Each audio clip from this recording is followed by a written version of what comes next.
Hey guys, what is up? Brad coming back to you today for my second commentary. Just to let you know, this video kind of got cut off. You're going to miss probably the first minute, I want to say. No, not even the minute, probably like 30 seconds, but nothing really happened. I think I got like a few kills, but nothing really crazy. Today I'm going to be talking about a few topics because it's a pretty long video. And this is a decent gameplay. First off, I want to tell you guys that you guys need to take advantage of the nuketown playlist while it's up and the double XP because I'm already level like 35 and I was like level, from the last prestige I was level 30 on like Friday. So I pretty much have gone up a whole prestige and I haven't played that much. I've just been playing on this playlist. I've been just tearing it up pretty much. I've been getting a lot of warthogs, a lot of lodestars. This wasn't my best gameplay, but I figured I'd just show it because it gives me plenty of time to talk. Yeah, so let's get started. And my topics I'm going to be talking about today are just tell you about me last. We're going to talk about rage quitting, and we're going to talk about Treyarch versus Infinity Ward. So why don't we start off with rage quitting. On this map, there's a lot of rage quitting going on. I want to say each game I play, and I'm winning, usually half the team rage quits by the end. It's really not fun for me because then I can't use my kill streaks. They're really just, it's not fair. And I was watching Drifter's video about it the other day, and he said one of the excuses that people say a lot is, oh, I'm not going to play, I didn't buy this game to lose. Well, the best point there is not that everyone else bought it, but, I mean, if you suck, then it's not my problem, and that you just need to suck it up. Because everyone's not good at everything, and, say you're actually playing something serious, like, say you're playing a real sport, say you're playing, football, and you are the Jets, and you are playing the, I don't know, I'm not good with football, but say you're playing a better team. You don't just say, I'm going to quit. You have to just keep playing, even if you're that bad. And that's really just how it is. And you can't really, it's not really fair to other people to just quit out and ruin the game for them. And also, everyone else buys the game just like you, so there's no reason to quit out, because you just need to suck it up sometimes. And I'm sure that you're better at those people at certain things, but sometimes they're just better at you at video games, and sometimes you just need to accept that and just have as much fun with the game as you can. And Drifter also mentioned an option that they should have to surrender, which really would help a lot. This way we don't have to run into those same conflicts.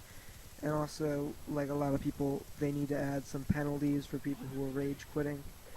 And he also said, he was also talking about like legitimate quitting versus rage quitting, and honestly, like rage quitting would be like, okay, I'm mad, I'm losing, I'm gonna quit, and then like legitimate quit would be like, okay, I have to actually do something that's important, like I have to pick someone up, I have to meet someone for dinner, I have to actually do something important. That's perfectly fine, but obviously, yeah, but I think in COD Ghosts they definitely need to find a way to sort of scale down the rage quit amount, and it really would help if they did that. And alright, and I'm also going to talk about in this video, I'm also going to talk about, do KD ratios really matter? So alright, let's get started with Treyarch versus Infinity Ward. Straight up, I'm going to tell you that I have a bias for Treyarch because I like their games much more. And the really only game I actually really got into from Infinity Ward was Modern Warfare 3. And that was really the only one of their games that I was really into. And like that was like the game that sort of, like, actually Black Ops 1 was when I actually started like gaming a lot and stuff like that. And I thought MW3 was a horrible game compared to Black Ops 1. It had a lot of bad maps, and it just seemed like Infinity Ward didn't really care about their game. And I really like the way Treyarch does their thing, because they put up maps from their past games that have been successes, like this one that I'm playing on now, Nuketown, and Uplink, which was Summit, and I'm not sure if they did any more, but really just helps that they sort of bring back what was working for them, and I honestly don't mind playing on this map at all, and this is probably one of my favorite Call of Duty maps of all time. And it also and they also really just care about the people playing the game, because they're always putting up patches, whether you like it or not. It's just showing that they care about the community, and that they actually want to make the game more fair. Whereas Infinity Ward kind of just releases the game, and they kind of just coast, it seems like. And I will say though, Infinity Ward generally, I don't really play the campaign. I usually play through it to get whatever achievements come from it. But Call of Duty's not known for its campaign, so don't expect to have a great campaign from either one. But I feel like Treyarch makes their campaign, like, you have to do more fun things than you can in the Infinity Ward campaign. Like, you could, like, drive vehicles and stuff, and I don't really remember doing that much fun stuff in the Infinity Ward campaigns for some reason.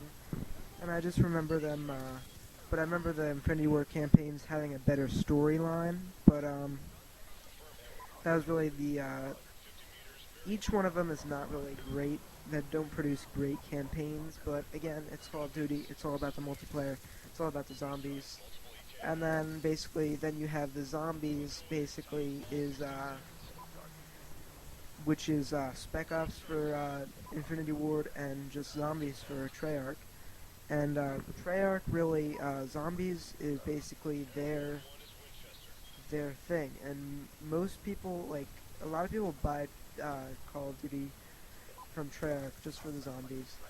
Spec Ops, I think, is kind of lame. It's just like missions that they kind of extract from the campaign. They like modify them a bit, but it's not really that fun. And they really kind of just get boring. And zombies, there's always new stuff to do, new stuff to try, and new stuff to open with your points that you have.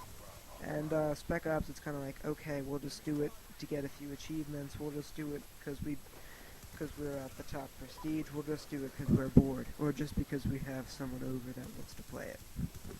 Whereas with zombies, you can really have fun with anyone at any time, and you can have as like many as 8 players, whereas in Spec Ops, I think you only have like 2, and it's just much more enjoyable experience. Whereas there's like not really any like competitive nature of Spec Ops. There's more of that in zombies.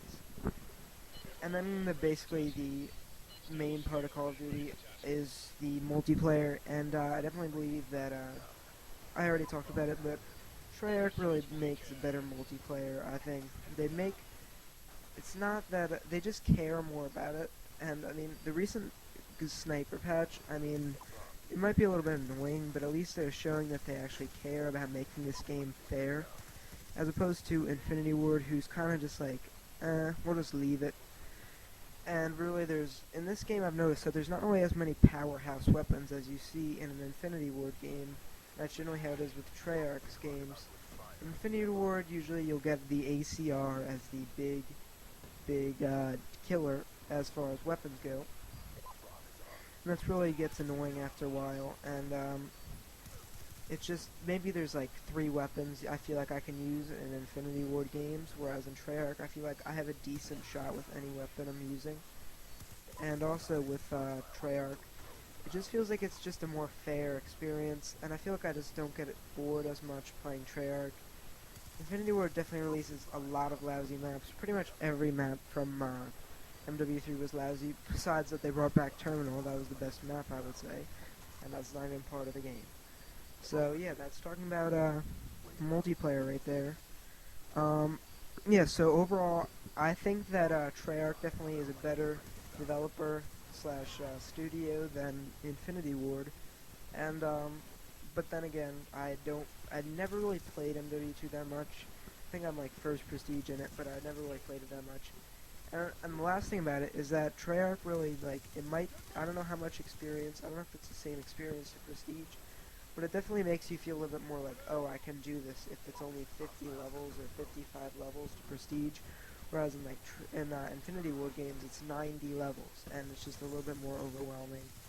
And I really like how Treyarch kind of like scaled it down. Although you have to earn more experience at the end, it kind of just is it feels like you're ranking up faster, and I think you actually might rank up a little bit faster. And Treyarch also really did well with Black Ops 2 with me. It said it's not hard to earn gold camo. It's really not that hard. If you actually care about the weapon that much, you can earn that camo. Alright, next we're going to talk about, do KDs really matter? In my opinion, yes, and I hear a lot of no's, and that's because generally the people that say KD doesn't matter don't have good KDs and aren't very good at the game. So usually people who I hear that from have KDs of probably that 0.8 or 0.9, and it's just kind of annoying to hear that, because it's like, okay, well then why are you bad and your KD's bad? And it's just certain people are better at the game, and it depends on what game mode you're actually playing. But if you have a high score per minute and you're playing domination, it sometimes can be as good if you have a 1.00 KD and have a high score per minute by capturing those flags, as if you had a 1.5 KD but you had a little bit of a lower score per minute. And it really just depends on what kind of player you want to have on your team. Generally, player with better KDs earn better kill streaks.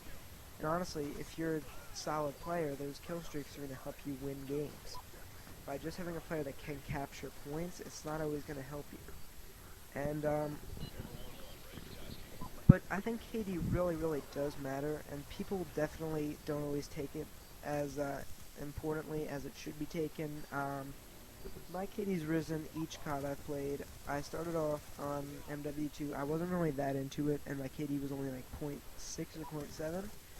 Then I went into Black Ops 1, and I really started actually getting into the game. I think I was like Prestige 8 or something, and my KD was like 0.88, and then in MW3, which I really didn't like, and I honestly played a decent amount, but I'm basically mostly, I think I'm only like a third Prestige in that. I think my KD in that is like a 0.93, which is basically, it shows improvement, but I definitely play Treyarch games much better than Infinity Wards. And then Black Ops 2 kind of just skyrocketed to 1.30, where I'm a pretty solid player now, and I would definitely consider myself pretty decent at this game, and definitely a force to reckon with, almost.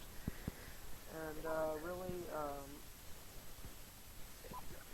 KD is just something, it's just a number, like anything else, but a lot of times what I'll do is, just to check out my team before a match, I'll just scroll over their combat record, and the first thing I see is their KD, and I'm obviously going to want to have the people with the highest KDs, because generally that means that I have the best chance of having people getting high score streaks, and helping us win the game. And the game modes that KD is really important in is pretty much all of them, because all of them you need kills to get kill streaks, and kill streaks are what are going to stop the enemy from getting to the objective or killing you, and that's what you need. So KD is probably the most important stat, I would say. I don't want to say score per minute is more important. Generally, people with a good KD, though, have a pretty good score per minute, though, so it's usually not, they're pretty much very related, almost. I mean, there are different stats, but generally, if you have one, you generally have the other. If you don't have one, you generally don't have the other. But I mean, there's always exceptions, and sometimes sometimes different people play a different game, and different people just sometimes just go for points and don't go for kills, and certain people just try and get as many kills as possible, which are both viable gameplays of styles, I guess. Gameplay styles. And yeah, so last thing I'll talk about, I'm just going to tell you a little bit about who I am. I am a freshman in high school. Basically, I've been playing Call of Duty for probably about, like, I want to say like 3 or 4 years now, and I'm not really that great at the game, but I definitely have a lot of fun with it, and it's definitely a very fun thing to do, and it really is a great way to pass the time. And I also play Halo 2. I play play Halo, I play COD, and that's really about it. And that's really all I play, honestly. I don't really play much other games than that. But that's gonna wrap up this video, guys. Hope you enjoyed. Please like the video, comment, and subscribe to my channel. Thanks, guys. Peace out.